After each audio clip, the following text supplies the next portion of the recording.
तो हेलो दोस्तों, स्वागत है आप सभी का फैक्ट्स विद अमित पाठक में। देश दुनिया की प्रमुख खबरों और कोरोना अपडेट में हम आपके लिए कुछ लेकर आए हैं अहम जानकारियां। साथ ही आपको बता दें, आंगनवाड़ी भर्ती से लेकर फ्री राशन और लाउड स्पीकर के बैन तक एक एक करके हम जानेंगे इन सभी जानकारियों को। वीडियो को आप अंत तक जरूर देखिएगा। तो आइए जानते हैं क्या है ये प्रमुख खबरें। तो उत्तर प्रदेश की कुछ अहम खबरें हैं, चलिए शुरू करते हैं। तो 6 महीने में 20,000 आंगनवाड़ी कार्यकर्तियों की भर्ती करेगी योगी सरकार। पिछले 5 सालों की तय की गई है कार्य योजना।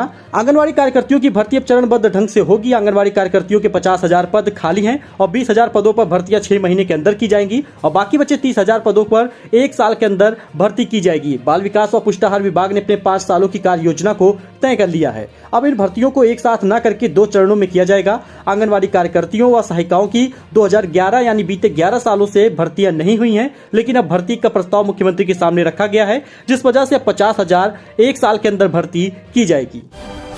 तो अगर आप भी राशन कार्ड धारक हैं तो जरा आप इस नियम को समझें, क्योंकि राशन कार्ड का आया है नया नियम। तुरंत करें सरेंडर वरना सरकार करेगी वसूली। अगर आप अपात्र हैं, राशन कार्ड के लिए आप पात्र नहीं हैं, तो आपसे सरकार वसूली करेगी अगर आप फ्री राशन ले रहे हैं। दरअसल कोरोना महामारी के दौरान से ही सरकार ने गरीब परिवारों को मुफ्त राशन देना शुरू किया है। सरकार की तरफ से शुरू की गई यह व्यवस्था गरीब परिवारों के लिए अभी तक लागू है, लेकिन सरकार की जानकारी में आया है कि कई राशन कार्ड धारक इसके योग्य भी नहीं है और वे फ्री राशन का लाभ उठा रहे हैं। वहीं योजना के पात्र कई कार्ड धारकों को फायदा नहीं मिल पा रहा। जांच के बाद होगी कार्रवाई। आपको बता दें, कानूनी कार्रवाई होगी। ऐसे में अधिकारियों के माध्यम से अपात्र लोगों से तुरंत राशन कार्ड सरेंडर करने के लिए कहा जा रहा है। अगर कोई अपात्र व्यक्ति राशन कार्ड सरेंडर नहीं करता है तो जांच के बाद उस पर कानूनी कार्रवाई की जाएगी। क्या नियम है आप जान लीजिए। यदि किसी के पास 100 वर्ग मीटर से अधिक का प्लॉट है या फ्लैट या मकान है, 4 पहिया गाड़ी या ट्रैक्टर है, गांव में 2 लाख और शहर में 3 लाख सालाना से अधिक की पारिवारिक आय है, तो ऐसे लोगों को अपना राशन कार्ड तहसील या डीएसओ कार्यालय में सरेंडर करना होगा। होगी वसूली। जरा आप जानिए, जानकारी के अनुसार यदि राशन कार्ड को सरेंडर नहीं किया जाता तो ऐसे लोगों को कार्ड जांच के बाद रद्द किया जाएगा। साथ ही उस परिवार के खिलाफ कानूनी कार्रवाई होगी। इतना ही नहीं, जब से वे राशन ले रहे हैं तब से राशन की वसूली भी की जाएगी। तो अवैध लाउड स्पीकर हटाने को लेकर पूरे यूपी में चलेगा अभियान। जरा आप इसको समझे। 30 अप्रैल तक अपर मुख्य सचिव को रिपोर्ट सौंपनी है। देश के अलग अलग राज्यों में हो रहे लाउड स्पीकर विवाद के बाद उत्तर प्रदेश ने भी सख्ती बरतने के निर्देश दिए हैं। अपर मुख्य सचिव गृह अवनीश कुमार अवस्थी की ओर से दिशा निर्देश जारी किया गया है। धार्मिक स्थलों पर लगे अवैध लाउड स्पीकर को हटाया जाएगा और 30 अप्रैल तक इसकी रिपोर्ट मंडलायुक्त व पुलिस आयुक्त शासन को उपलब्ध कराना होगा। वहीं आपको बता दें, यूपी में कोरोना के दौरान काम करने वाले स्वास्थ्य कर्मियों को मिलेगा तोहफा। यानी अगर आप कोरोना के दौरान स्वास्थ्य कर्मी के रूप में काम कर रहे हैं तो आपको तोहफा देगी योगी सरकार। विभिन्न सेवाओं में मिलेगा वेटेज। जी हां, मुख्यमंत्री योगी आदित्यनाथ ने कहा है कि कोरोना महामारी के दौरान अस्पतालों में कार्य करने वाले कार्मिकों की सेवा भावना प्रेरणास्पद है। ऐसे कार्मिकों की भविष्य की सुरक्षा के विभिन्न सेवाओं में वेटेज दिया जाना चाहिए और इसके लिए जल्द कार्य शुरू होगा।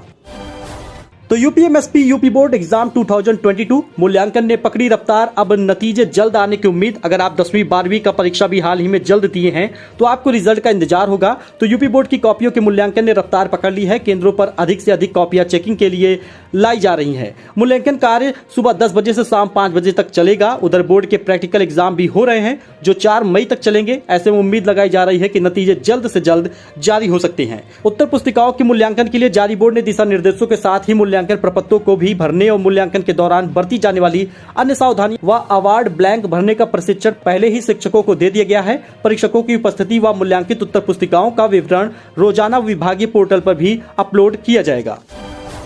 वहीं पर यूपी में बिना मान्यता वाले स्कूलों पर आई है सामत। सभी स्कूल होंगे बंद। छात्रों को इन विद्यालयों में मिलेगा एडमिशन। उत्तर प्रदेश में निःशुल्क व अनिवार्य शिक्षा का अधिकार कानून के तहत बिना मान्यता के चल रहे स्कूलों को बंद किया जाएगा। बिना मान्यता वाले कोई भी स्कूल अब राज्य में संचालित नहीं किए जा सकेंगे।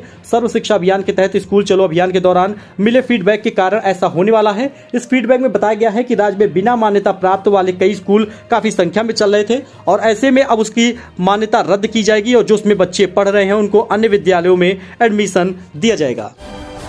तो यूपी पीआरपीबी यूपी पुलिस कांस्टेबल भर्ती 2022। यूपी पुलिस में लगभग 26,210 कांस्टेबल भर्ती हो सकती है जून में। अगर आप भी इसकी तैयारी कर रहे हैं तो आपको ये पता होना चाहिए। यानी यूपीपी और आरपीबी 26,382 कांस्टेबल एंड फायरमैन पदों पर भर्तियों के लिए नोटिफिकेशन जून में जारी हो सकता है। इन पदों में लगभग 26,210 पद कांस्टेबल और 172 पद फायरमैन के हैं। अभी तक पुलिस भर्ती बोर्ड एंड प्रमोशन बोर्ड ने इन पदों पर भर्ती को लेकर कोई आधिकारिक घोषणा नहीं की है, लेकिन सूत्रों के अनुसार कंपनी का नाम पर फैसला होने के बाद परीक्षा का शेड्यूल जून में जारी हो सकता है।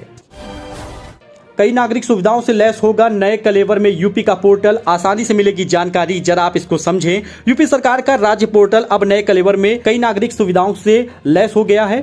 अब दुनिया में कोई भी व्यक्ति इस पोर्टल पर क्लिक करेगा तो उसे सारी जानकारी समग्र रूप से आसानी से मिलेगी। इसके लिए होम पेज पर 30 से ज्यादा मोबाइल ऐप की जानकारी मौजूद है, जिनके जरिए पढ़ाई, रोजगार, सुरक्षा संबंधी जानकारी, सेवाओं का उपयोग किया जा सकता है। और यही नहीं, साइबर क्राइम के खिलाफ केस ऑनलाइन दर्ज करने की भी सुविधा अब इसमें होगी। तो यूपी कोरोना अपडेट। यूपी में बढ़ रहे हैं कोरोना मामले। 24 घंटे में 210 केस सामने आए। लखनऊ, नोएडा, गाजियाबाद और बुलंदशहर में काफी ज्यादा हालात खराब हैं। उत्तर प्रदेश में धीरे धीरे कोरोना के बढ़ते मामलों की वजह से बीते 24 घंटे में 200 से ज्यादा केस सामने आए। वहीं सीएम योगी आदित्यनाथ टीम 9 की बैठक में गौतम बुद्ध नगर, गाजियाबाद, लखनऊ में बढ़ते मामलों को देखते हुए इन जिलों में अतिरिक्त सतर्कता बरतने के निर्देश दे दिए हैं। वहीं पर एनसीआर और लखनऊ जैसे जिलों में ज्यादा केस सामने आ रहे हैं और यही कारण है कि सीएम योगी अब इस पर सख्त रुख अपनाए हुए हैं। लगभग 1277 एक्टिव केस हो चुका है और 120 लोग संक्रमित पाए गए थे बीते 24 घंटे में। और वहीं पर 49 लोग गाजियाबाद में और लखनऊ में 12 लोग पॉजिटिव पाए गए थे। वहीं पर अब आगरा में भी लगातार केस बढ़ता जा रहा है। ईद और अलविदा नमाज के लिए लाउड स्पीकर पर यूपी पुलिस का विशेष इंतजाम, जानिए क्या होने जा रहा है।